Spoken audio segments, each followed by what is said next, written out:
Dear viewers, আসসালামু আলাইকুম। আজকের ক্লাসে আপনাদের স্বাগতম জানাচ্ছি। আমি আমার ইনবক্সে একটা কোশ্চেনের সলভ করার জন্য আমার শিক্ষার্থীদের কাছ থেকে প্রশ্ন পেয়েছি।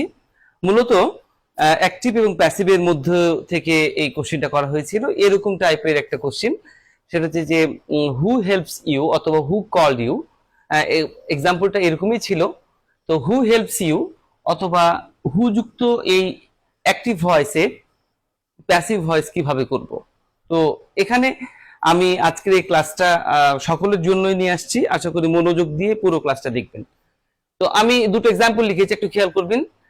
হু হেল্পস ইউ অথবা হু কল্ড ইউ, এই দুটো বাক্যের ক্ষেত্রে দুটো টেন্স অ্যাপ্লাই করা হয়েছে। এখানে হেল্পস হু থার্ড পারসন সিঙ্গুলার হিসেবে নেওয়া হয়েছে এবং এখানে হেল্পসটাকে ভার্বের সাথে এস বাই এস। আমরা জানি থার্ড পারসন সিঙ্গুলার নাম্বার হলে মেইন ভার্ব বা মূল ভার্বের সাথে এস বাই এস যুক্ত হয় এবং সেটা প্রেজেন্ট ইনডিফিনাইট টেন্স। এবং সাবজেক্টের পর এখানে কল্ড দেখেন, হু কল্ড, মূলত এটা সাবজেক্ট নয়। আমি সাবজেক্টটা ডাব্লিউএইচ ওয়ার্ড, এটা একটা ইন্টারোগেটিভ সেন্টেন্স, কিন্তু আমি আপাতত আপনাকে বোঝানোর স্বার্থে ধরে নিচ্ছি হু দ্বারা কোনো ব্যক্তি সম্পর্কে জানতে চাওয়া হচ্ছে, অর্থাৎ হু হেল্পস ইউ, কে তোমাকে সাহায্য করেছিল বা কে আপনাকে সাহায্য করে। হু কল্ড ইউ, কে আপনাকে ডেকেছিল। কে এই ব্যক্তিটা তো একজন ব্যক্তি যে তাকে ডেকেছিল। তো হুটা হচ্ছে ডাব্লিউএইচ ওয়ার্ড। তো মূলত এই দুটোই হচ্ছে ইন্টারোগেটিভ সেন্টেন্স। তো আমি আবার বলে রাখি, who helps you present indefinite tense, who called you past indefinite tense. তো হু হেল্পস ইউ, আমি যখন প্রেজেন্ট ইনডিফিনাইটের প্যাসিভে যাব, তো প্রেজেন্ট ইনডিফিনাইট টেন্সের প্যাসিভের অক্সিলারি ভার্ব হচ্ছে, আমরা একটু খেয়াল করব একটু এখানে, এম ইজ আর। এবং আমরা জানি প্যাসিভ ভয়েস মানেই ভার্বের পাস্ট পার্টিসিপল ফর্ম। আমি সংক্ষেপে একটু ভি3 লিখলাম। ভি3 মানে পাস্ট পার্টিসিপল ফর্ম। এবং পাস্ট ইনডিফিনাইট টেন্সের সাধারণত এই প্রেজেন্ট ইনডিফিনাইট এবং পাস্ট ইনডিফিনাইট এই দুটো টেন্সই কিন্তু আপনার ভেজাল পাকাবে বেশি। সুতরাং এই দুটো টেন্সের এক্সাম্পল দেওয়ার উদ্দেশ্যটা হচ্ছে আপনাকে ক্লিয়ার করা। পাস্ট ইনডিফিনাইট টেন্সের প্যাসিভের অক্সিলারি ভার্ব, আমরা এখানে মূলত যেটা লিখছি সেটা হচ্ছে প্যাসিভের অক্সিলারি ভার্ব। সেটা এটা মনে রাখতে হবে, এটা কিন্তু ভুলে গেলে কিন্তু আপনি পারবেন না বুঝতে।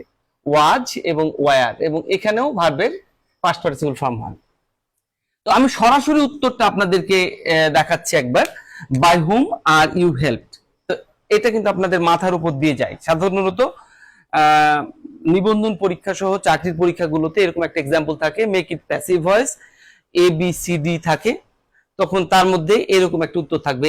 এই কোশ্চেনটার উত্তর হচ্ছে এটা, আর হু কল্ড ইউ এর উত্তর হচ্ছে এটা। কিন্তু আপনাদেরকে বোঝানোর জন্য আমি একটা খসড়া করেছি। আপনি যদি নিজে প্র্যাকটিস করেন তো খসড়া করে প্র্যাকটিসটা করে যাবেন এবং তারপর আপনি চূড়ান্ত সফলতাটা পাবেন। খসড়াটা কি, আমি এখানে হুজ লিখেছি। যেমন আমি একটু আপনাকে একটু বুঝাইয়ে দিই। আয়ের অবজেক্ট যেরকম মি বা উয়ের অবজেক্ট যেরকম আস, ঠিক আপনারা হয়তো অনেকেই জানেন হু এর অবজেক্টিভ ফর্ম হচ্ছে হোম। হু মানে কে, হোম মানে কাকে, অর্থাৎ হোম দ্বারা অবজেক্টিভ ফর্ম নির্দেশ করে আর হু দ্বারা সাবজেক্টিভ ফর্ম নির্দেশ করে।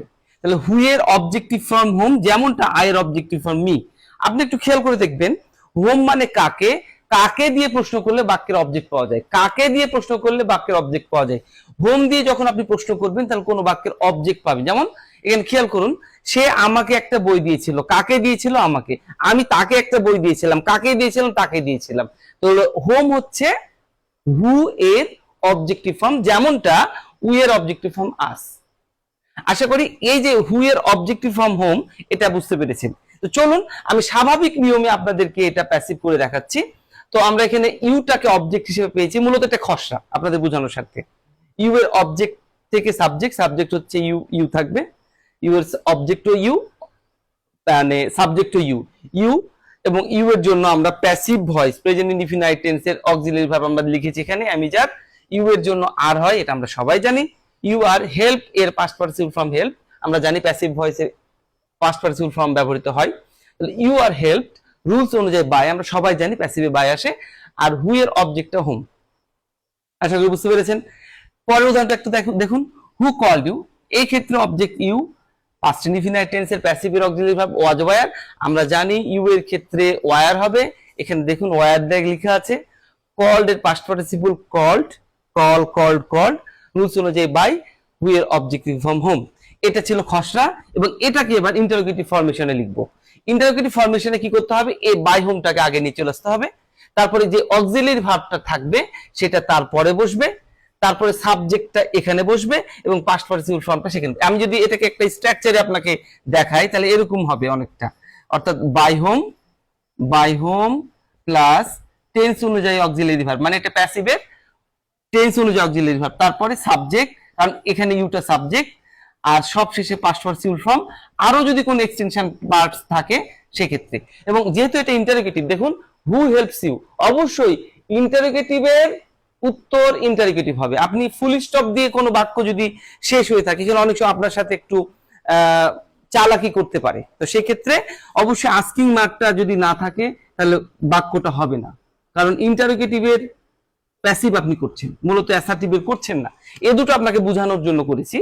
তাহলে এই যে হু হেল্পস ইউ, এটার উত্তর হচ্ছে by whom are you helped. এক্সাম্পলটার যে স্ট্রাকচারটা খেয়াল করুন, by whom are auxiliary verb, subject, past participle form, extension.